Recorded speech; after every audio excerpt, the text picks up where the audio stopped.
Alrighty guys, I've been working all night on this thing, and hopefully it's good. I'm not done with it yet, but getting close. And for the complete and total asshole that I know, that keeps commenting on my videos, I know what you're gonna say, now shut it. So, back here we got our mains. Comes in nicely and pretty.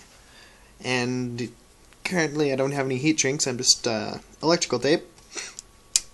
Here's our mains clunky power switch, which is actual switch. And then we have a little tiny one here for the mains earth reference. So if you need to ground something with that, you can do it, and it makes cool things, you know.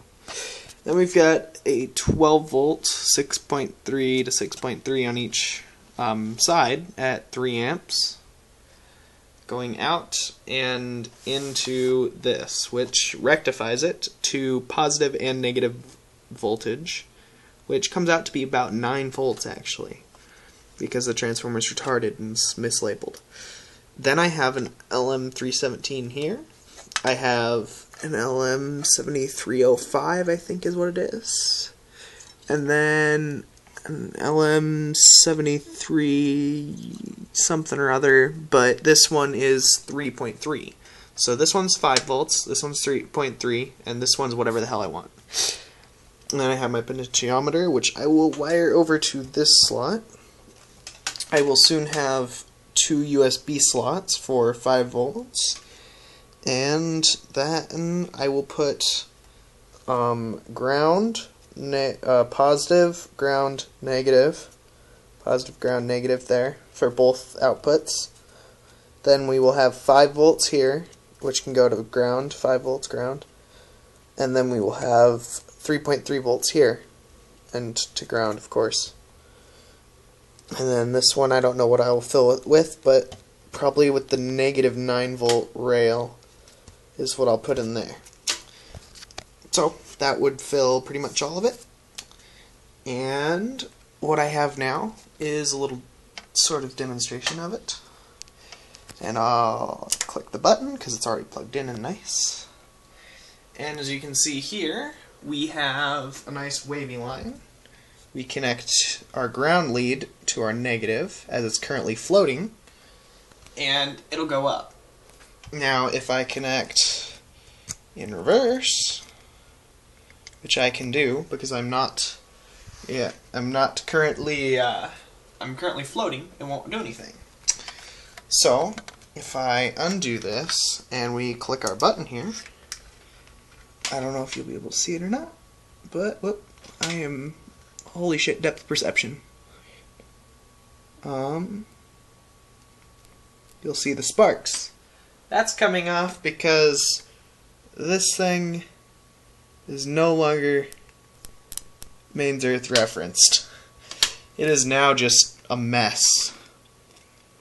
So we will connect to our positive lead, and we will still get the voltage. Now if I click that switch again, you'll see it drops down to just 60 Hertz, what I'm catching out of the air.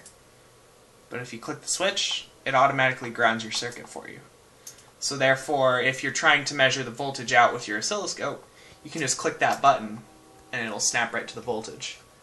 Now as you can see here, is being retarded, I think. Oh, I'm just being retarded. There. You have your voltage. And why is it going to negative? What is it doing? I don't know. But it's somehow, for some reason, it's still shorting my ground lead. I wasn't doing it before. Oh, I have that enabled. That's why.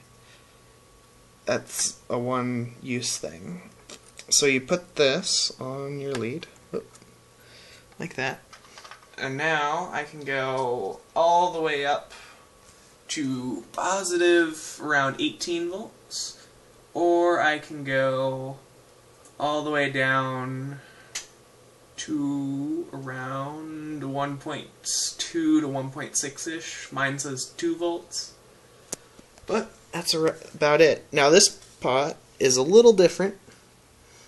What it has is a very fast turn top But as you can see here, maybe, I don't know, my hand is in the way, most likely, the middle bit turns extremely slowly, like this.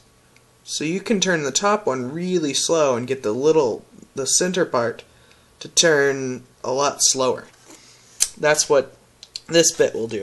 And it's similar to a multi-turn pot, but that's all I have for now, because I'm cheap. And eventually I'll get a good one to put in there, and then everything will be good and normal and people will be happy, but until then, that's all I have. And we'll get that bit of wiring out. And then this will be the rest of the circuit. This part is nothing, and all of this crap is nothing. It's other circuitry that I'm going to take off. I'm planning on putting a chip in here, probably an 18 mega or something, to read the voltages and put a little screen or something over here. I don't know. I'll get around to that if I get around to it, and then I can have a display for it instead of having to poke my multimeter in there or something every time. So when I get done with it, I'll show you the finished product.